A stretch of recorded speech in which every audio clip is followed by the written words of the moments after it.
नमस्कार दोस्तों, फंडामेंटल के इस लेसन में आपका स्वागत है। आइए इस लेसन के थ्रू हम सीखेंगे कि कैलकुलेटर पे हम कैसे काम करेंगे, कैलकुलेटर को कैसे लॉन्च करेंगे, उस पे काम कैसे करेंगे, साथ ही में उसमें कौन कौन सा बटन क्या क्या काम करता है।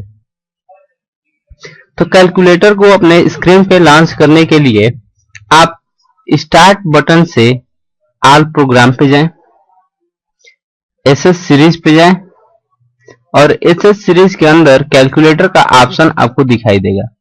यहाँ पे आप क्लिक करके कैलकुलेटर को अपने स्क्रीन पे लॉन्च कर सकते हैं, या आपको अपने कीबोर्ड से विंकी बटन के साथ में आर को प्रेस करना होगा, जिससे आपके सामने रन कमांड का ऑप्शन खुल जाएगा। रन कमांड का ऑप्शन खुलने के बाद आपको इसमें टाइप करना होगा CALC और फिर आपको ओके बटन पे क्लिक करना होगा। इस तरह से भी आपके सामने कैलकुलेटर ओपन हो जाएगा। चलिए अब देखते हैं कि कैलकुलेटर पे हम कैसे काम को करें। तो कैलकुलेटर पे काम करना बिल्कुल ही आसान होता है। इसमें हम दो संख्याओं को जोड़ सकते हैं, घटा सकते हैं, गुणा कर सकते हैं, भाग कर सकते हैं, साथ ही उसका परसेंटेज, किसी चीज का परसेंटेज निकालना है तो निकाल सकते हैं, रूट निकाल सकते हैं, 1/x के रूप में उसको फॉर्मेट कर सकते हैं। इसमें कुछ बटन्स दिए हुए हैं, जैसे आप यहाँ पे देखें तो MC नाम से एक बटन दिया हुआ है।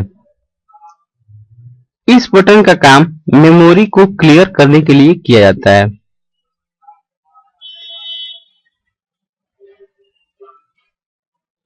M मतलब मेमोरी, C मतलब क्लियर। तो MC बटन का यूज मेमोरी को क्लियर करने के लिए किया जाता है। उसी तरह से यहाँ पे देखें आप तो एक MR बटन दिया हुआ है। इस बटन का काम मेमोरी रिकॉल के लिए किया जाता है। यदि मेमोरी पहले से यूज की गई है तो उसको रिकॉल के लिए MR बटन का यूज किया जाता है। अब इसके बगल में चलते हैं तो MS नाम से एक बटन दिया हुआ है। इस बटन का काम मेमोरी में स्टोर करने के लिए किया जाता है। उसके बगल में चलते हैं तो M+ दिया हुआ है।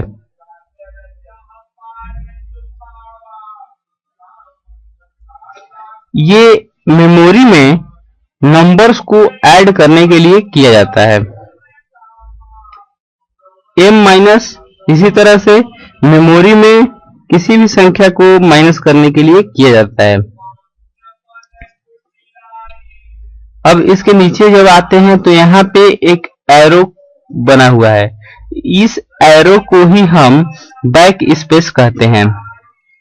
इस बैक स्पेस का काम होता है, जैसे आप कोई संख्या टाइप कर दिए हैं और अब चाहते हैं इस संख्या के लास्ट अक्षर को मिटाने के लिए बैक स्पेस का यूज करेंगे।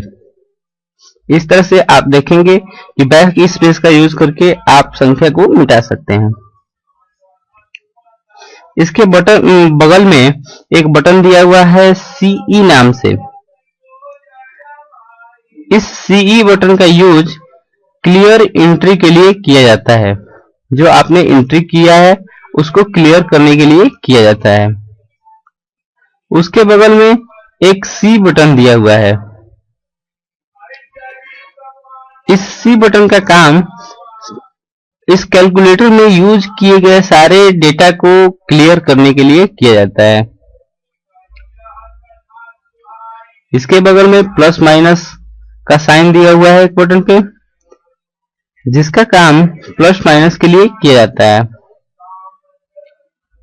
इसके बगल में रूट दिया हुआ है, तो इससे आप किसी संख्या का रूट निकाल सकते हैं। यहाँ पे डिवीजन का चिन्ह दिया हुआ है, तो इससे आप किसी संख्या का डिवीजन, दो संख्याओं के बीच डिवीजन निकाल सकते हैं। जैसे हमने क्या किया, 85 दिया हुआ है, बाय 6 कर दिया, और जब इक्वल टू पे हम क्लिक करेंगे तो उसका कैलकुलेशन जो भी होगा हमारे सामने आ जाएगा। इसी तरह से आप किसी संख्या का परसेंटेज निकालना चाहते हैं तो यहाँ पे परसेंटेज साइन पे क्लिक करना होगा। यदि दो संख्याओं को मल्टीप्लाई करना है तो आपको यहाँ पे मल्टीप्लिकेशन पे पहली संख्या इंटू दूसरी संख्या करना होगा। यहाँ पे 1/x के रूप में किसी संख्या का फॉर्मेट चेक करना है तो आप कर सकते हैं। जैसे मैं आपको दिखाऊं, 2 का 1/x कितना होगा, तो 0.5 होगा। यहाँ पे माइनस साइन दिया हुआ है, माइनस साइन का काम दो संख्याओं के बीच घटाने के लिए यूज किया जाएगा। वैसे ही दो संख्याओं के बीच जोड़ने के लिए प्लस साइन का यूज किया जाएगा। और ये पॉइंट है, पॉइंट का यूज, जैसे 2.5 लिखना है तो हम कैसे लिखेंगे, 2.5। और इक्वल टू साइन का यूज किसी भी ऑपरेशन के बाद में रिजल्ट को देखने के लिए इक्वल टू साइन का यूज किया जाएगा। तब तक के लिए धन्यवाद।